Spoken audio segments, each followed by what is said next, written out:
Egli, e mbushur me nerva dhe zhgënjim, i afrohet Gjestit me një qëndrim të ashpër dhe një shikim të ftohtë.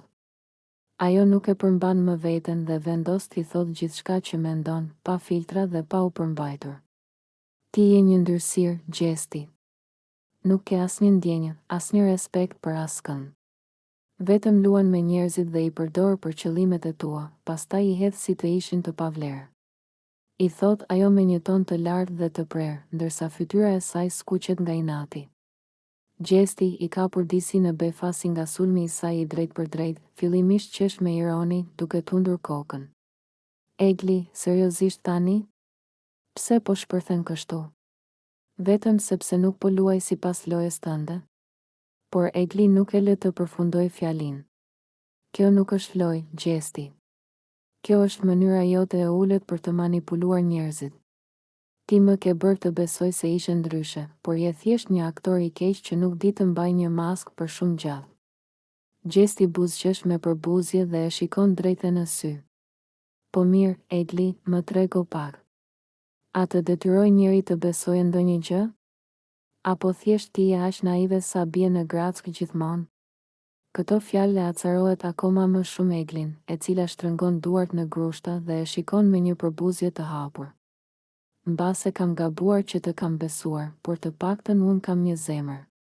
Ti nuk ke asgjë.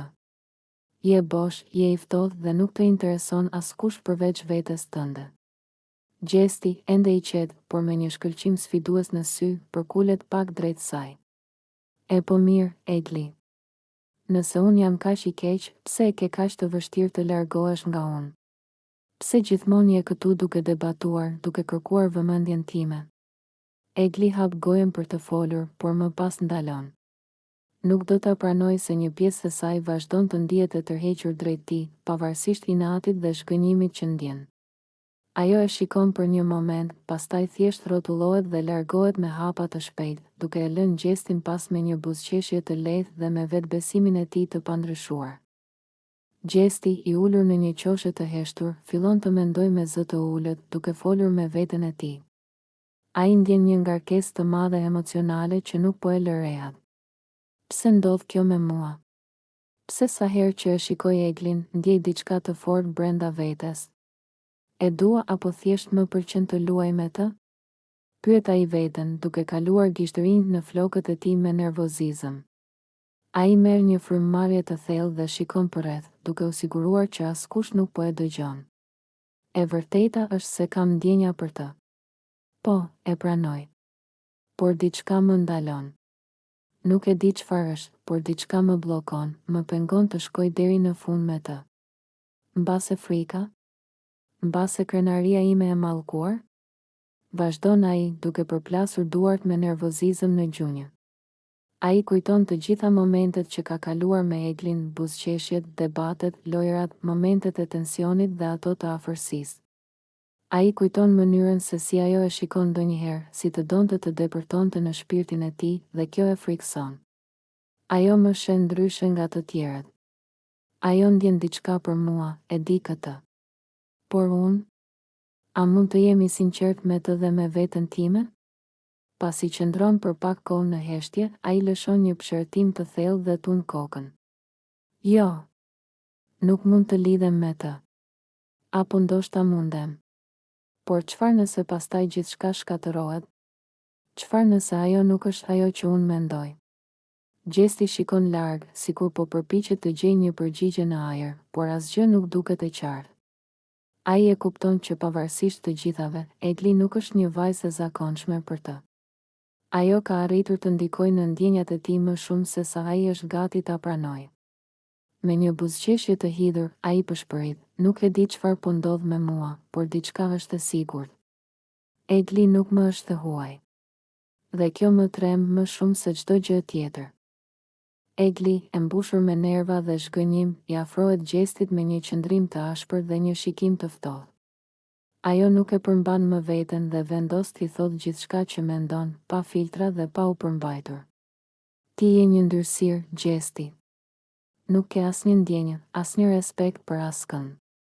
Vetëm luan me njerëzit dhe i përdor për qëllimet e tua, pastaj i hedh si të ishin të pavlerë. I thot ajo me një ton të lartë dhe të prerë, ndërsa fytyra e saj skuqet nga inati. Gjesti i ka përdisi në befasi nga sulmi i saj i drejt për drejt, fillimisht qesh me ironi, duke tundur kokën. Egli, seriozisht tani? Pse po shpërthen kështu?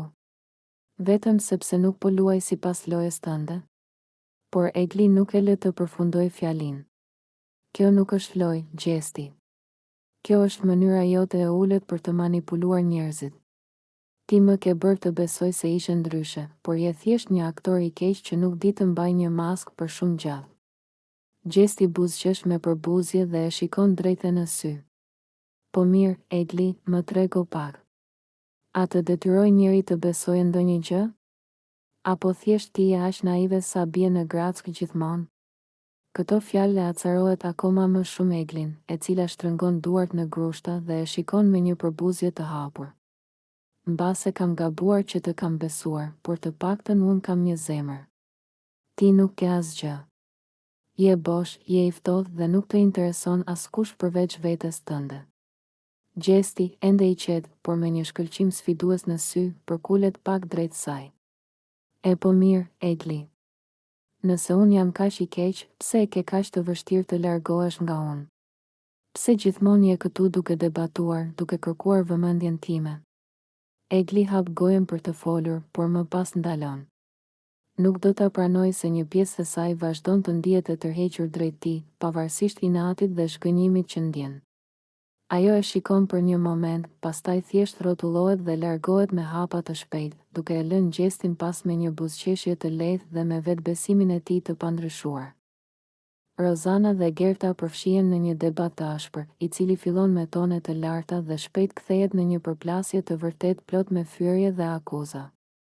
Ti je një manipulatore e pa skrupull.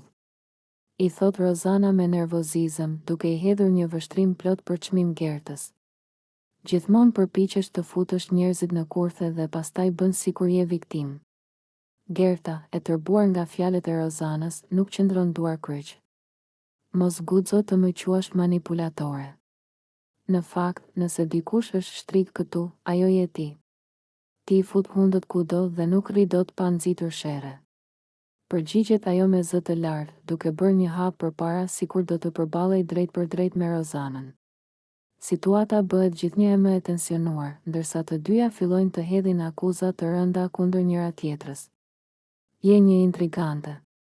Ti je aftë të mashtroni këdo, por jo mua. Vazhdon Rozana, ndërsa fytyra e saj bëhet e kuqe nga zemërimi. Gerta nuk e lë me kaq.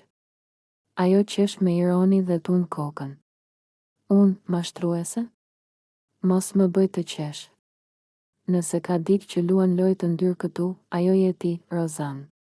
Të gjithë e dinë që nuk ke skrupuj dhe je gati të shkelësh këdo për të dalë në krye. Tensioni midis tyre rritet gjithnjë e më shumë, ndërsa të dyja shkëmbejnë shikime të ashpra dhe fjalë të rënda. Banorët e tjerë fillojnë të vëzhgojnë debatin me kurreshtje, disa duke u përpjekur t'i ndajnë, e disa të tjerë duke pritur të shohin se si do të përfundojë ky konflikt shpërthyes. Gjesti, me një shikim sfidues dhe një buzëqeshje ironike në fytyrë, i afrohet Eglit me një qëndrim të sigurt dhe provokues.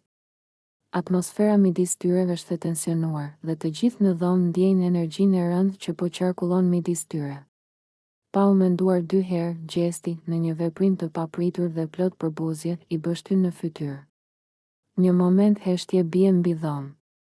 Të gjithë mbeten të shtangur, duke mos besuar atë që sapo pan. Egli ngrin në vend dhe për një çast duket sikur po përpiqet të përpunojë atë që ndodhi. Ajo nuk lëviz, nuk fshin fytyrën, nuk reagon menjëherë. Një shikim i ftohtë dhe i thellë mbulon sytë e saj, ndërsa ajo e fikson Gjestin me një vështrim të fortë dhe të pathyeshëm. Kjo është gjithë çfarë mund të bësh, thot ajo me një zë të ulët, por të mbushur me sarkazëm dhe përçmim.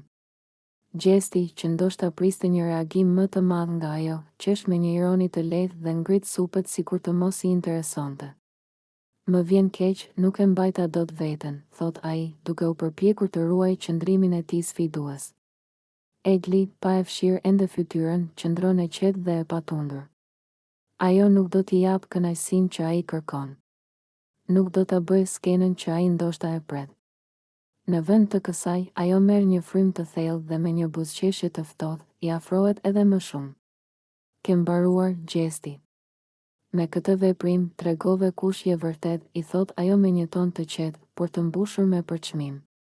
Ndërkohë, banorët përreth fillojnë të pëshpëritin dhe të komentojnë atë që sapo ndodhi. Disa janë të shokuar, të tjerët duken sikur po shijojnë dramën, ndërsa disa të tjerë mezi I presin të shohin se çfarë do të ndodhë më pas. Gjesti e ndjen që situata nuk po shkon ashtu siç ai dëshironte. Ai priste një shpërthim, një dramë më të madhe, por Egli refuzon t'i jap atë kënaqësi. Në vend të kësaj, ajo qëndron aty, krenare, e patundur, duke treguar se ai nuk mund ta thyej dot. Dhe kjo, më shumë se çdo fjalë apo reagimi I saj, është ajo që e acaron më shumë Gjestin. Jozi, I acaruar dhe me nervat në limit, afrohet me hapa të shpejt drejt Eglit, I cili qëndron përballë tij me një shikim sfidues. Atmosfera bëhet gjithnjë më e rëndë dhe të gjithë në dhomë ndjejnë tensionin që po rritet mes tyre. Ti je një vajzë e pander, një njeri I ulët që nuk di të mbaj as respekt për veten. Shpërthen Jozi me një ton të lartë dhe plot zemërim. Egli e shikon atë me një buzëqeshje të ftohtë, por në sytë e saj shihet qartë se fjalët e tij nuk I kanë kaluar pa lënë gjurmë. Ajo përpiqet të ruajë qetësinë, por duart I shtrëngohen fort. Mos fol pa menduar, Jozi. Se ti je I fundit që mund të më japësh leksione për nderin dhe respektin, I përgjigjet ajo, duke e shikuar drejtë në sy, me një ton të qetë, por të prerë. Jozi qesh me ironi dhe tund kokën. Unë të paktën nuk shes veten për vëmendje. Nuk I afrohem njerëzve vetëm kur më leverdis dhe nuk tradhtoj ata që më kanë mbështetur. Fjalët e tij bien si thik në ajër. Banorët përreth I ndjekin me interes të madh, disa të tronditur, disa të argëtuar nga skena e tensionuar. Egli bëhet akoma më e ashpër. Ti je ai që flet pas shpine, ai që manipulon dhe bën lojra të pista. Nuk ke as pak të drejtë të më gjykosh mua, kur vetë je I zhytur në mashtrime. Jozi e shikon me një shikim të mprejtë, sikur të kërkonte fjalët e duhura për t'ia kthyer, por Egli nuk ndalet. Ajo afrohet edhe më shumë, duke e bërë debatit edhe më të fortë. Ti e di shumë mirë që nuk mund të më thyesh. Nuk mund të më poshtërosh, sado që përpiqesh. Mos haro, unë nuk jam si ata që I manipulon lehtë. Në atë moment, dhoma mbushet me një heshtje të rënë. Të gjithë janë në pritje të lëvizjes së radhës.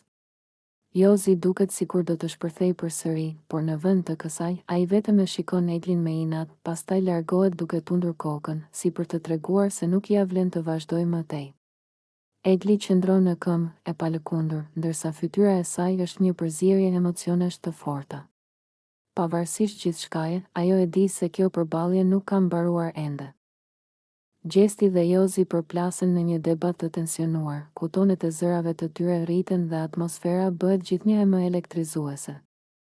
Gjesti, me një buzëqeshje ironike në fytyrë, e shikon Jozin drejtë në sy dhe tund kokën me përbuzje. Ore, ti vërtet mendon se ke ndonjë lloj zgjuarsie? I thot ai, duke qeshur me ironi. Jozi, ti je një trap I vërtet. Nuk logjikon fare, vetëm flet kod dhe përpiqesh të dukesh I rëndësishëm. Jozi ngryz vetullat dhe I afrohet Gjestit, duke e parë me një shikim të ngurtë. Shiko se me kë flet, Gjesti. Mos kujto se mund të më tallësh mua si të duash. Por Gjesti nuk tërhiqet. Përkundrazi, ai qesh edhe më fort, duke e bërë debatin akoma më provokues. Seriozisht, Jozi? Ti mendon se po më frikson? Unë vetëm po them të vërtetën. Ti ecën përpara, por pa e ditur fare se nga po shkon. Nuk mendon, nuk analizon, thjesht flet pa pushim. Jozi shtrëngon në ofullat dhe duket sikur do të shpërthejë. Ti je një provokator I lodhur, Gjesti. Vetëm flet pas shpine dhe përpiqesh të ulësh të tjerët, sepse ke frikë të përballesh me ta si burr. Gjesti tund kokën dhe vazhdon me ironinë e tij. Ah Jozi, po të kishe edhe pak tru, do kuptoje që unë nuk kam nevojë të ul askën. Ti e bën vetë këtë punë për veten tënde.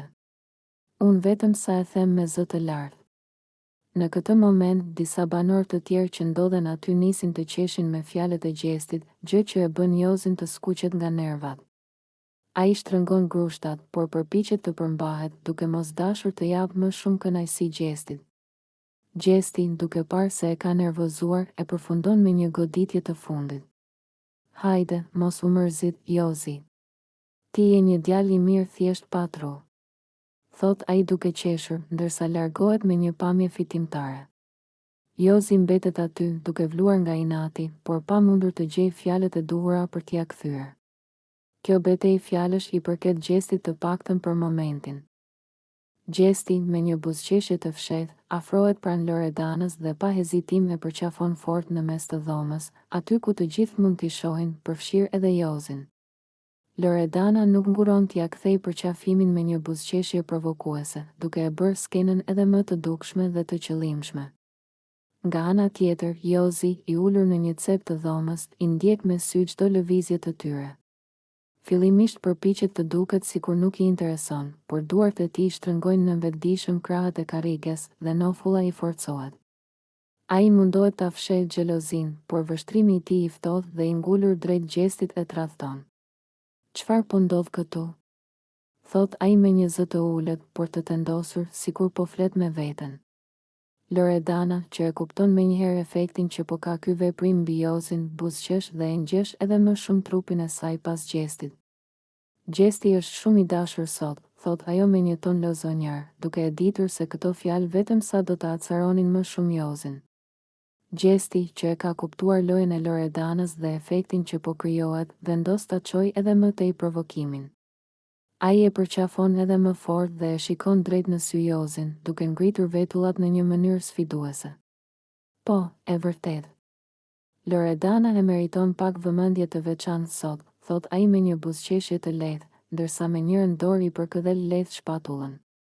Jozi merr frym thellë dhe mundohet të mos reagojë, por sytë e tij tashmë janë mbushur me një shkëlqim të ftohtë.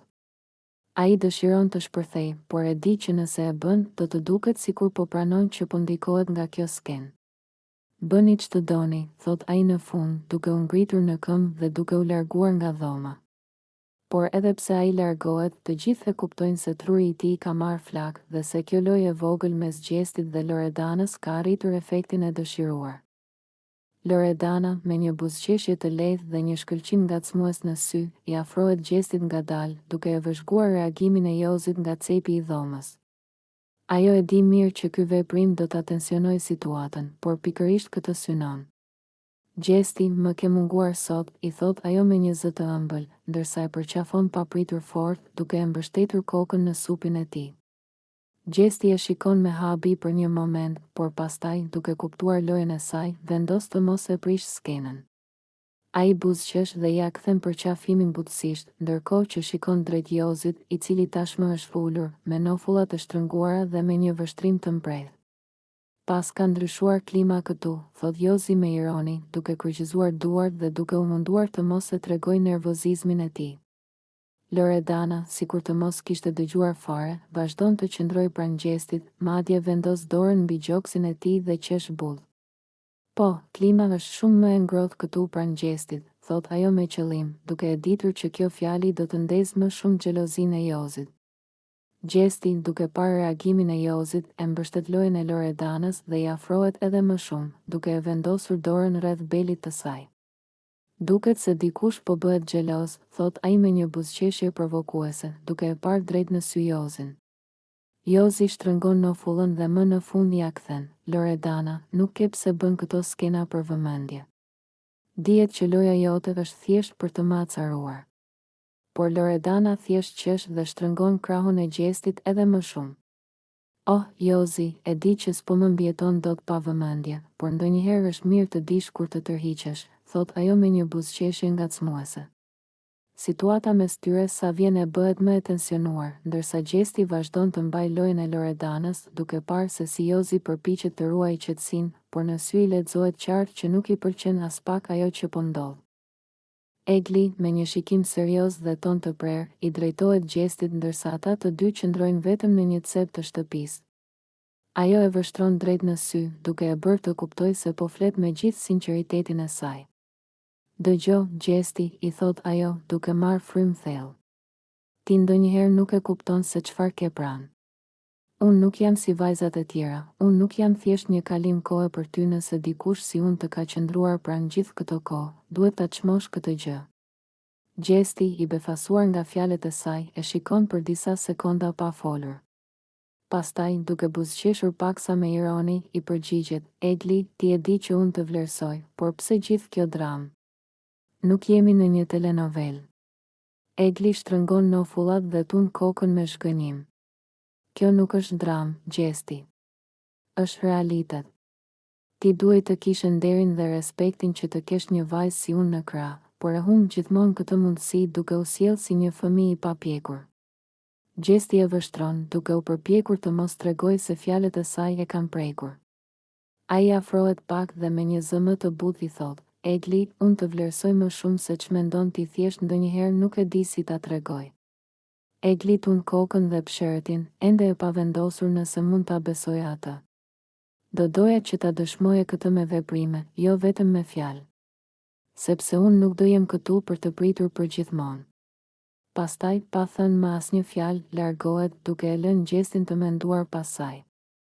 Gjesti, me një buzëqeshje të lehtë dhe një shikim sfidues, i afrohet Eglit, e cila po rri e ulur duke u menduar. Ai e vëren me vëmendje dhe, me ton ironik, i thot, Egli, hajde mos na e shit mendjen tani. Ti e di shumë mirë që unë nuk i ha këto lojrat e tua. Më mirë lëri këto gjëra, se nuk më bin dot me këto filma që bën. Egli, e nervozuar nga qëndrimi i tij, kthen kokën dhe e shikon me sy të ngushtuar. Cilat lojra, Gjesti? Unë nuk luaj me askën. Ti je ai që gjithmonë mundohesh të më provokosh. Gjesti qesh dhe tund kokën. Unë të provokoj?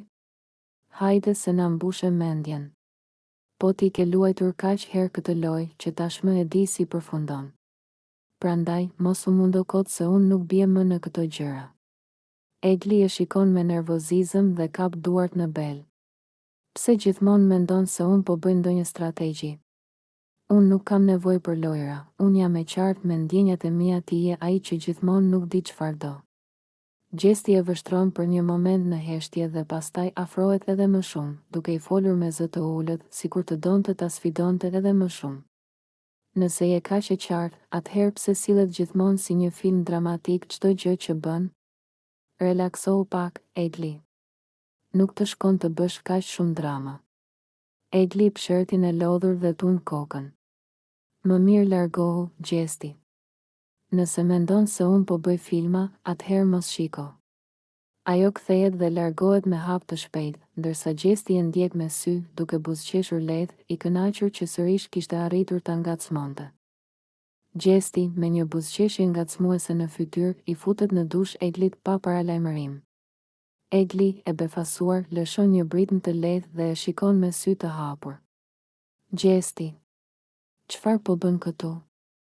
Thot ajo me nervozizëm, duke u përpjekur të largohet nga ai. Gjesti qesh me ironi dhe hedh ujin mbi të, duke e bërë situatën edhe më të sikletshme për Eglin. Pse kaq e tensionuar, Egli? Nuk është hera e parë që lahemi të dy, apo jo?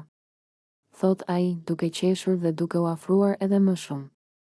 Egli, duke u përpjekur ta shtyjë me dorë, shfryn, nuk është punë tensioni, thjesht nuk ke asnjë respekt. Del që këtej. Por Gjesti nuk duket i shqetësuar.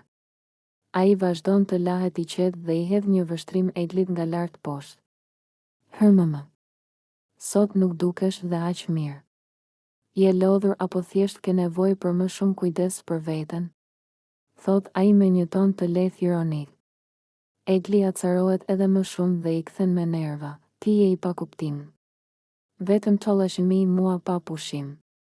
Nuk e kuptoj si nuk lodhesh duke u sjell kështu. Gjesti ngres supet dhe qesh, duke vazhduar lojën e tij provokuese. E po, dikush duhet ta mbaj humorin gjallë në këtë shtëpi, apo jo?